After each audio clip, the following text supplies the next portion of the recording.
এখন আমরা কথা বলবো হিগস বোসন পার্টিকেল নিয়ে। তার আগে আমাদের একটি টার্মের সাথে পরিচিত হতে হবে, সেটি হচ্ছে স্ট্যান্ডার্ড মডেল অফ ফিজিক্স। কি জিনিস?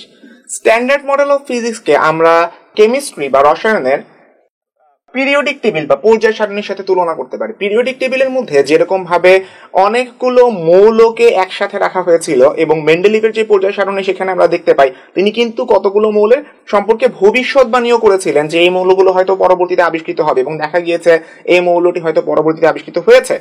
তো এরকম ভাবে ফিজিক্সেরও বা পার্টিকেল ফিজিক্সের যদি কথা বলি বিশেষত ভাবে, তারও একটি হচ্ছে স্ট্যান্ডার্ড মডেল বা পর্যায় সারণীর মতো একটি সারণী রয়েছে। তো এই সারণীটি যদি আমরা লক্ষ্য করি তাহলে দেখতে পাবো এখানে কিন্তু আমাদের সেই পুরনো কোয়ার্ক কিংবা লেপটন এরা সবাই রয়েছে, এবং সাথে ফোটন, গ্লুয়ন এদেরও আমরা অস্তিত্ব দেখতে পাই। এবং সবচেয়ে বড় যে ব্যাপারটি সেটি হচ্ছে এই কণাগুলো একসাথে যখন আছে সেটি আসলে কিসের জন্য একসাথে থাকে, এই ব্যাপারটি নিয়ে সায়েন্টিস্টদের মধ্যে অনেক দিন দ্বিধাদ্বন্দ্ব ছিল। অর্থাৎ আমরা যখন বলছি যে একটি কণার ম্যাস রয়েছে বা ভর রয়েছে, সেই ভরটি আসলে কোত্থেকে থাকে এর কোনো ডেফিনেশন কিন্তু ততদিন পর্যন্ত দেওয়া যাচ্ছিল না। ম্যাসগুলো যদি ভর না থাকতো তারা কিন্তু হচ্ছে যে তাদের নিজেদের মতন ছিটকে যেত। অর্থাৎ বিভিন্ন জায়গায় আমরা দেখি পরমাণুর মধ্যে একসাথে আকর্ষিত অবস্থায় রয়েছে, একসাথে রয়েছে, তারা একটা জায়গার মধ্যে রয়েছে, আমরা আমাদের নিজেদের অস্তিত্বের কথাই কিন্তু বিলীন করে দিতে পারতাম। আমরা যখন দেখতে পাই এই ম্যাসগুলো যদি তাদের পার্টিকেলগুলো যদি কোনো ধরনের ম্যাস না থাকতো বা ভর না থাকতো, তারা কিন্তু সম্প্রসারিত হতে থাকতো, জাস্ট হচ্ছে যে দিক বিদিক চলে যেত, এক জায়গার মধ্যে আবদ্ধ না থেকে তারা নিজেদের মতন ঘুরে বেড়াতো। তো এক জায়গার মধ্যে তাদেরকে আনার যে কাজটি করে সেই পার্টিকেলের নামই হচ্ছে যে হিগস বোসন পার্টিকেল। অর্থাৎ হিগস বোসন পার্টিকেল কি করে, এই যে যতগুলো স্ট্যান্ডার্ড মডেলের পার্টিকেল গুলো রয়েছে সেই পার্টিকেলের মধ্যে ম্যাস বা ভর প্রদান করে। আমরা ছোটবেলায় কিন্তু ভরের ডেফিনেশন কেউই খুব ভালো মতন জানতাম না, কিংবা এই পৃথিবীর কেউই এখনো ঠিক মতন জানে না আসলে হিগস বোসন পার্টিকেল আবিষ্কৃত হওয়ার ঠিক আগ পর্যন্ত এটি আরো বেশি অস্পষ্ট ছিল। ম্যাস জিনিসটা আমরা বলতাম যে পদার্থের মধ্যে একটা বস্তুতে কি পরিমাণ পদার্থ রয়েছে সেটি হচ্ছে ভর, এটি কোনো ডেফিনেশন হতে পারে না। বাট ভর জিনিসটা আসলে কি, এটি আসলে একটা কনফিউজিং জিনিস, এবং হিগস বোসন পার্টিকেল আসার পরে সেটি মোটামুটি একটু সলভ হয়েছে যে ভর জিনিসটাকে এখন হয়তো আমরা বুঝতে পারি। তো হিগস বোসন পার্টিকেল তাহলে কি জিনিস? হিগস বোসন পার্টিকেল হচ্ছে স্ট্যান্ডার্ড মডেলের মধ্যে কোয়ার্ক, লেপটন, গ্লুয়ন, ফোটন সহ যত ধরনের পার্টিকেল রয়েছে তাদের সবার মধ্যে ম্যাস প্রদান করা বা ভর প্রদান করার কাজটি যে করে হিগস বোসন পার্টিকেল হচ্ছে সেই পার্টিকেলটি। এখন প্রশ্ন হচ্ছে হিগস বোসন পার্টিকেল কিভাবে আসলে ম্যাস প্রদান করে বা ভর প্রদান করে, এই মেকানিজমটি কিন্তু আমাদের একটু বুঝতে হবে যে একটা বস্তুতে এত ভর, অন্য একটা বস্তুতে অত ভর। তো এই ভরগুলো আসলে তারা কিভাবে গেইন করে তার একটি সুন্দর মেকানিজম রয়েছে। এই মেকানিজমটির জন্য আমাদের প্রথমে পরিচিত হতে হবে হিগস ফিল্ডের সাথে। হিগস ফিল্ড কথাটা এসেছে হচ্ছে পিটার হিগসের আবিষ্কার থেকে। পিটার হিগস, আমরা তার নাম অনেকেই শুনেছি। এই হিগস ফিল্ডের মধ্যে অনেকগুলো হিগস বোসন পার্টিকেল থাকে, অর্থাৎ একটা হিগস ফিল্ড অনেকগুলো হচ্ছে হিগস বোসন পার্টিকেলের সমন্বয়ে গঠিত, এবং এইরকম অনেকগুলো হিগস ফিল্ড হচ্ছে যে আমাদের পুরো ইউনিভার্সের মধ্যে রয়েছে। এবং ওই হিগস ফিল্ড আসলে কি কাজ করে, একটা হিগস ফিল্ডের মধ্যে অনেকগুলো যখন হিগস বোসন পার্টিকেল থাকে সেটাকে আমরা একটু মেটাফরিক ভাবে যদি চিন্তা করি, সেটি হচ্ছে একটা রুমে অনেকজন ক্রিকেট প্রেমী মানুষ রয়েছে যারা ক্রিকেট নিয়ে কথা বলতে ভালোবাসে। তো এই হিগস বোসন পার্টিকেল গুলোকে আমরা সেই ক্রিকেট প্রেমী মানুষদের সাথে তুলনা করতে পারি। একটা রুমের মধ্যে আমি অনেকজন ক্রিকেট প্রেমী মানুষকে একসাথে রাখলাম, তারা তাদের মতন ডিসকাশন করছে পরবর্তীতে বাংলাদেশের কি সিরিজ আছে, তারা কে কত ভালো খেলছে, কে কয়টা সেঞ্চুরি করেছে, এই ব্যাপারগুলো নিয়ে ধরি তারা কথাবার্তা বলছে। এখন হঠাৎ করে যদি একজন পদার্থবিজ্ঞানী সেই রুমে প্রবেশ করে, একজন পদার্থবিজ্ঞানী ক্রিকেট সম্পর্কে আমরা ধারণাই করে নিচ্ছি তার তেমন কোনো একটা জ্ঞান নেই, তিনি রুমে প্রবেশ করলেন। এখন এই যে ক্রিকেট প্রেমী মানুষটা রয়েছে যারা ক্রিকেট নিয়ে কথাবার্তা বলছেন, তারা কিন্তু সেই পদার্থবিজ্ঞানীর সাথে খুব একটা কথাবার্তা বলবে না।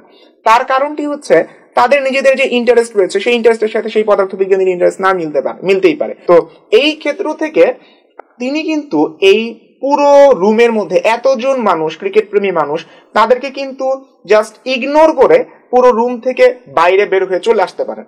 তো এরকম ভাবে দেখা যায় এরকম অনেক পার্টিকেল রয়েছে যারা হিগস ফিল্ডের মধ্যে প্রবেশ করে কিন্তু কারো সাথে কোনো ধরনের সংঘর্ষে যায় না, জাস্ট সিম্পলি হিগস ফিল্ডে প্রবেশ করে এই পাশ দিয়ে বের হয়ে যায়। এবং খেয়াল রাখতে হবে একটা হিগস ফিল্ডে প্রবেশ করার ঠিক আগ মুহূর্তে যে কোনো পার্টিকেলের ম্যাস বা ভর শূন্য থাকে, জিরো ম্যাস নিয়ে সে প্রবেশ করে, এবং হিগস ফিল্ড থেকে বের হওয়ার সময় সে কিছুটা ম্যাস গেইন করে। এখন কথা হচ্ছে ফোটনের মতন যারা রয়েছে তারা হিগস ফিল্ডে প্রবেশ করে ঠিকই, কিন্তু হিগস বোসন পার্টিকেলের সাথে কোনো ধরনের সংঘর্ষে যায় না, ঠিক একটা স্ট্রেট লাইনে সুন্দর করে সে বের হয়ে আসবে। এবং আমরা সবাই জানি ফোটনের ভর কিন্তু খুবই কম এবং নিশ্চল ভর তো তার শূন্যই, এটা আমরা জানি। তো ফোটন খুব বেশি ম্যাস গেইন করতে পারে না। আর অন্য দিক থেকে যদি আমরা দেখি, মনে করি সেই ক্রিকেট প্রেমীদের রুমের মধ্যে হঠাৎ করে সাকিব আল হাসান প্রবেশ করলেন, তখন কি হবে? সাকিব আল হাসানকে দেখার সাথে সাথে কিন্তু সবাই সাকিব আল হাসানের সাথে যে কথা বলতে দৌড়ে চলে যাবেন। সাকিব আল হাসান কিন্তু এই রুমটা যদি ক্রস করতে চান, তাহলে কিন্তু তার অনেক মানুষের সাথে কথাবার্তা বলতে বলতে ক্রস করতে হবে, তাদের সাথে হয়তো সেলফি তুলতে হবে, তাদের সাথে কথাবার্তা বলতে হবে, তার নিজের জীবন নিয়ে কথাবার্তা বলতে হবে, হয়তো অটোগ্রাফ দিতে হবে। এইসব করতে করতে কিন্তু তার অনেক মানুষের সাথে এক ধরনের কলিশন হবে, এবং তিনি কিন্তু এই কলিশন গুলো খেতে খেতেই বা সংঘর্ষগুলোর মধ্যে লিপ্ত হতে হতেই কিন্তু এই রুমটা তাকে ক্রস করতে হবে। তো যেই সব মৌলের অনেক বেশি ভর রয়েছে কম্পারেটিভলি, তারা কিন্তু এইরকম হিগস ফিল্ডের মধ্যে ঢুকে এই হিগস বোসন পার্টিকেলের সাথে অনেক বেশি সংঘর্ষে লিপ্ত হয়। এরকম একটি পার্টিকেল হচ্ছে ইলেকট্রন। ইলেকট্রন কি করে? ইলেকট্রন কিন্তু আমি আগেই বলেছি, হিগস ফিল্ডে ঢোকার আগে যে কোনো পার্টিকেলের ম্যাস হচ্ছে শূন্য, ভর হচ্ছে শূন্য, তারা জিরো ম্যাস নিয়ে প্রবেশ করে। তার মানে হিগস ফিল্ডে ঢোকার আগ মুহূর্তে ইলেকট্রন যা, ফোটনও তাই। কিন্তু হিগস ফিল্ডের ভিতরে ঢোকার পরে কি হয় সেটার উপরেই নির্ভর করে কে কতটুকু ম্যাস বা ভর গেইন করবে।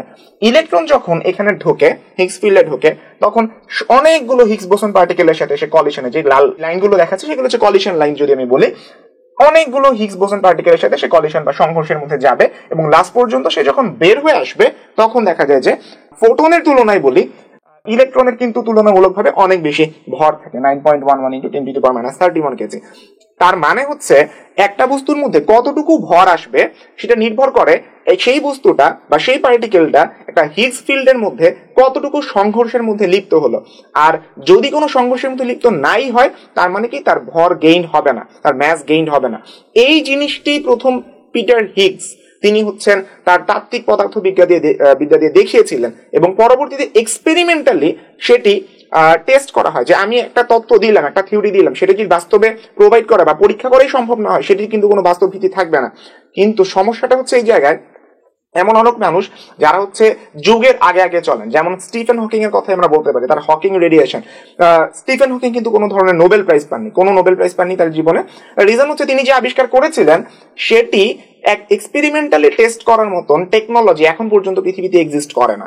কিন্তু পিটার হিগস কিন্তু 1961 বা 60-এর দশকে কিন্তু সেই হিগস বোসন কণার আবিষ্কারটি করেছিলেন বা হিগস ফিল্ডের আবিষ্কার করেছিলেন, এবং তিনি ধারণাও করতে পারেননি তার জীবদ্দশাতে এরকম কোন একটা টেকনোলজি তৈরি হবে যেটা হিগস বোসন পার্টিকেলকে শনাক্ত করতে পারবে। আমরা সবাই লাকি, তিনিও লাকি যে 2012 সালে সুইজারল্যান্ডের সার্নে লার্জ হ্যাড্রন কলাইডার, হ্যাড্রনের নাম আমরা আগেই শুনেছি, হ্যাড্রন কি জিনিস, কোয়ার্ক দ্বারা গঠিত যে সাব অ্যাটমিক পার্টিকেল রয়েছে, সেই লার্জ হ্যাড্রন কলাইডারে হিগস বোসন পার্টিকেল আবিষ্কৃত হয়। লার্জ হ্যাড্রন কলাইডারটা যদি আমরা একটু খেয়াল করি, বিশাল এক এরিয়া নিয়ে যে গঠিত, এবং এটি বানানো হয়েছিল, আমি সালটা দেখেছি 1998 থেকে 2008 সাল, প্রায় 10 বছর টাইম নিয়ে সেই কোলাইডারটা বানানো হয়েছিল। এবং একটু জায়গায় যদি কোনো কিছু একটা ভুল হয়, সেই কোলাইডার কিন্তু বার্স্ট আউট করবে, এরকম কোনো অ্যাক্সিডেন্টের খবর আমি শুনিনি। তো যে এটি বানানো অনেক বড় একটা চ্যালেঞ্জ ছিল হিউম্যানিটির জন্য, মানুষের জন্য, এবং যে এটি যখন বানানো শেষ হলো এবং সেটিতে পরীক্ষা করা সম্ভব হলো, মানুষ কিন্তু এক নতুন দিগন্তে পা রাখলো। অর্থাৎ জিনিসটা যে এই আবিষ্কারকে, এই হিগস বোসন পার্টিকেল আবিষ্কারকে তুলনা করা হতো মানুষের প্রথম চাঁদে যাওয়ার সাথে। এই আবিষ্কারটি এতটাই বড় ছিল। হিগস বোসন পার্টিকেল যখন আবিষ্কার হয়ে গেল, স্ট্যান্ডার্ড মডেলের মধ্যে একটা মাত্র কণাই ছিল যেটা এখন পর্যন্ত বা 2012 সালের আগ পর্যন্ত আবিষ্কার করা হয়নি। সেই কণাটির নামই হিগস বোসন পার্টিকেল। যখন হিগস বোসন পার্টিকেল আবিষ্কার হয়ে গেল, স্ট্যান্ডার্ড মডেল কিন্তু অনেক বেশি পূর্ণতা পেল, এবং যে স্ট্যান্ডার্ড মডেলের যেই গ্রহণযোগ্যতাটি রয়েছে সেই গ্রহণযোগ্যতাও আরো বেশি বেড়ে গেল। এবং এর ফলশ্রুতিতে আমরা পরবর্তীতে দেখতে পাই 2013 সালে পিটার হিগস এবং ফ্রাঙ্কোইস এংলার, তাদেরকে ফিজিক্সের নোবেল প্রাইজ দেওয়া হয়। নোবেল প্রাইজ কিন্তু কোনো মৃত মানুষকে দেওয়া হয় না। আমি একটা জিনিস আবিষ্কার করলাম, এটার এক্সপেরিমেন্ট করতে করতে অনেক দিন হয়ে গেল যে আমি মারা গেলাম, তখন কিন্তু আমার আবিষ্কার যত বড়ই হোক আমাকে কিন্তু নোবেল প্রাইজ অ্যাওয়ার্ড করা হবে না। এরকম কিন্তু অনেক বড় বড় বিজ্ঞানী রয়েছেন যাদেরকে নোবেল প্রাইজ দেওয়া হয়নি। নিকোলা টেসলার কথা কিন্তু আমরা জানি, নিকোলা টেসলাকে কোনো নোবেল প্রাইজ দেওয়া হয়নি। স্টিফেন হকিং কিন্তু মারা গেলেন নোবেল প্রাইজ না নিয়ে। তো এই ব্যাপারগুলো খুবই একদিক থেকে ক্রুয়েল, কিন্তু যে এটাই বিজ্ঞানের সত্য জিনিস। তো পিটার হিগস অনেক ভাগ্যবান ছিলেন যে তিনি তার জীবদ্দশাতেই হিগস বোসন পার্টিকেলের আবিষ্কারটি দেখে যেতে পেরেছিলেন, এবং ভিডিওতে আমরা দেখেছিলাম যে তার চোখ দিয়ে পানি পড়ছিল যখন হিগস বোসন পার্টিকেলের অ্যানাউন্সমেন্ট হয়েছিল। তো চলো আমরা দেখে আসি হিগস বোসন পার্টিকেল পুরস্কারের অ্যানাউন্সমেন্টের সেই সময়টি এবং 2013 সালে নোবেল প্রাইজ অ্যানাউন্সমেন্টের সেই সময়টি।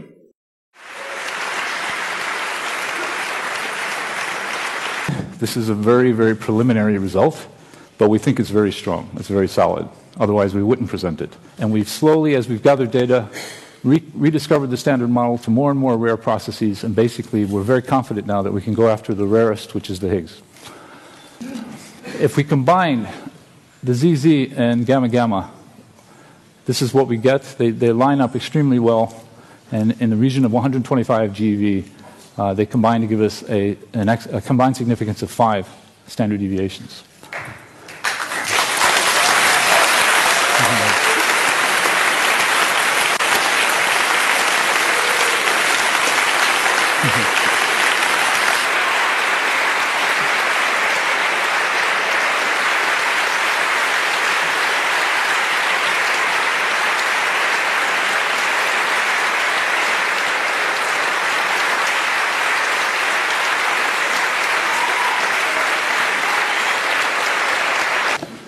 Should I say that I'm pleased? Congratulations.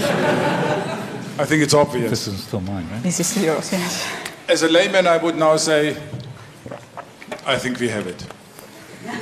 You agree? Yeah. Okay.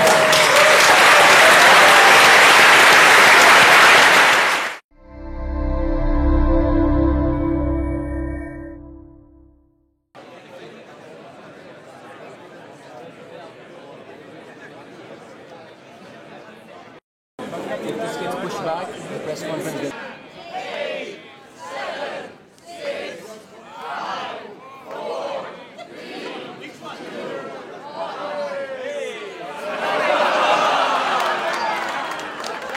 This year's prize is about something very small that makes all the difference.